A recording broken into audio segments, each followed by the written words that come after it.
बातें बताना चाहता हूँ। मोरक्को बहुत छोटा सा देश है, लेकिन जब ब्राजील को हराया तो शायद ब्राजील ने कभी सपने में भी नहीं सोचा होगा कि मोरक्को से हम हार जाएंगे।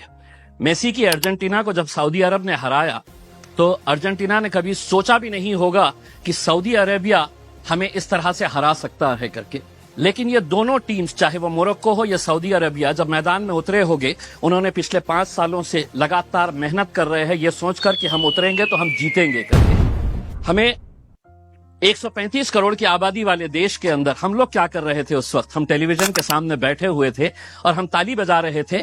खिलाड़ी कोई और था मैदान के अंदर, लेकिन हम खुश हो रहे थे कि देखिए कितना अच्छा गेम हो रहा है करके। उसमें हमें अफसोस इस बात का होना चाहिए कि 135 करोड़ की आबादी वाले देश के अंदर हमने 11 फुटबॉल खिलाड़ियों को तैयार नहीं किया। उस दिन सारे देश ने इस बात का चिंतन किया और हमने भी सोचा, यकीनन आपने भी सोचा होगा कि कहीं ना कहीं कुछ हमारी खेल नीतियों के अंदर कुछ बदलाव लाने की जरूरत है। वरना 135 करोड़ देश की आबादी, अगर हम एक टीम तैयार नहीं कर रहे हैं तो कुछ ना कुछ कहीं ना कहीं गलत हो रहा है। इस बात का एहसास हुआ है और शायद वही एहसास को लेकर आज हम सभी लोग यहाँ पर इकट्ठा हुए हैं। मंत्री जी, मैं आपसे पूछना चाहता हूँ, यूएस और चाइना ऐसा क्या कर रहा है कि उनके खिलाड़ी मैदान के अंदर उतरते हैं? कोई भी इंटरनेशनल इवेंट जब ऑर्गेनाइज होता है तो उनके खिलाड़ी गोल्ड ऐसे ही हंसते हंसते लेकर चले जाते हैं। हम एक गोल्ड अगर लेके आ जाते हैं तो पूरा देश सेलिब्रेट करता है, बल्कि प्राइम मिनिस्टर ले लीजिएगा, पूरे मिनिस्टर्स ले लीजिएगा, पूरे चीफ मिनिस्टर्स उसका जश्न मनाते हैं। जबकि हमारे पास पोटेंशियल इससे ज्यादा है। कहीं ना कहीं हम कुछ ऐसा नहीं कर पा रहे हैं वो कर रहे हैं करके। वो क्या कर रहे हैं? तो वो बचपन से ही अपने खिलाड़ियों को आइडेंटिफाई कर रहे हैं, कौन हमारा खिलाड़ी कौन से खेल के अंदर है, और उसके बाद पूरी जिम्मेदारी उनके स्पोर्ट्स एसोसिएशन, फेडरेशन और वहां की सरकार उठा रही है। हमें मंत्री जी हमारे शॉर्ट टर्म गोल्स और हमारे लॉन्ग टर्म टारगेट्स क्या होने चाहिए, इसको आइडेंटिफाई करने की जरूरत है। मंत्री जी, मैं आपसे अनुरोध करना चाहूंगा, एक सर्वे करवाइएगा पूरे देश के अंदर कि कितने ऐसे स्कूल्स है कि जहां पर स्पोर्ट्स टीचर्स मौजूद है।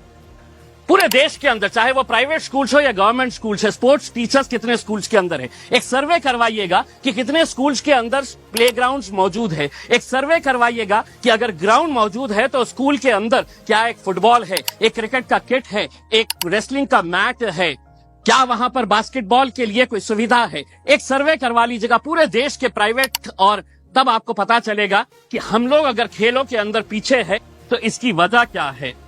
अध्यक्ष महोदय, मैं आपसे के जरिए मंत्री जी से यह अनुरोध करना चाहूंगा, 75 साल देश के आजादी के हो गए हैं, हम वैसे भी करोड़ों रुपया ऐसे वैसे कामों के ऊपर खर्च कर रहे हैं। मंत्री जी ये जिम्मा उठाइएगा कि 75 साल देश की आजादी के मौके के ऊपर हम हर स्कूल को एक स्पोर्ट्स किट प्रोवाइड करेंगे, जिसके अंदर एक फुटबॉल रहेगा, एक रेसलिंग का मैट रहेगा, एक बैडमिंटन के लिए, वॉलीबॉल के लिए जो नेट लगता है वो रहेगा। अध्यक्ष महोदय, एक मिनट, मैं सिर्फ सुझाव दे रहा हूं, और उसके ऊपर लिखिएगा कि अगर खेलेगा इंडिया तो जीतेगा इंडिया। उसके ऊपर आपकी तस्वीर लगाइए, आदरणीय पंत प्रधान जी की तस्वीर लगाइए, और एक 75 साल का तोहफा बोल के देश के तमाम स्कूल्स को आप ये दीजिएगा। हर राज्य के अंदर 4 कम से कम स्पोर्ट्स यूनिवर्सिटीज होनी चाहिए। मेरे शहर के अंदर थी, पूना वालों ने उठाकर उसे पूना लेकर चले गए।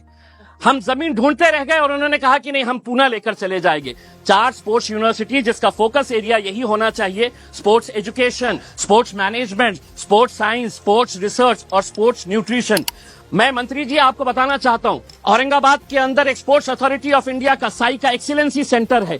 आज तक करोड़ों रुपया आपने खर्च किए हैं उसके ऊपर, लेकिन कोई भी एक इंटरनेशनल लेवल का वहां पे इवेंट ऑर्गेनाइज नहीं किया गया है। आप खेलो इंडिया के जरिए आप अंडर 17 के टैलेंट को आप आइडेंटिफाई करते हैं, हम उसका स्वागत करते हैं। उसी तर्ज के ऊपर अगर स्कूल गेम्स फेडरेशन, अध्यक्ष सिर्फ 1 minute, school games federation of India को यह जिम्मेदारी देते हैं कि आप अंडर 14 के जितने भी टैलेंट है उसको आइडेंटिफाई करिएगा। दूसरा, सबसे जाते जाते सिर्फ ये कहना चाहूंगा, भारतीय जनता पार्टी के एक एमपी है बृजभूषण सिंह जी, वो खुद एक पहलवान है। अगर वो रेसलिंग फेडरेशन ऑफ इंडिया के प्रेसिडेंट है तो हम उसका स्वागत करते हैं, लेकिन जिसने कभी जिंदगी में कोई एक गोल नहीं किया वो फुटबॉल एसोसिएशन का प्रेसिडेंट, जिसने कभी क्रिकेट बैट नहीं पकड़ा वो क्रिकेट एसोसिएशन का प्रेसिडेंट हो गया है। इसीलिए हम आपसे अनुरोध करेंगे, एक नियम बनाइए, राजनेताओं को खेलों से दूर रखिएगा, तब जाकर हमारे खिलाड़ी दुनिया के ऊपर राज करेंगे। बहुत बहुत धन्यवाद। श्री एस.सी. हसन जी, एसोसिएशन का प्रेसिडेंट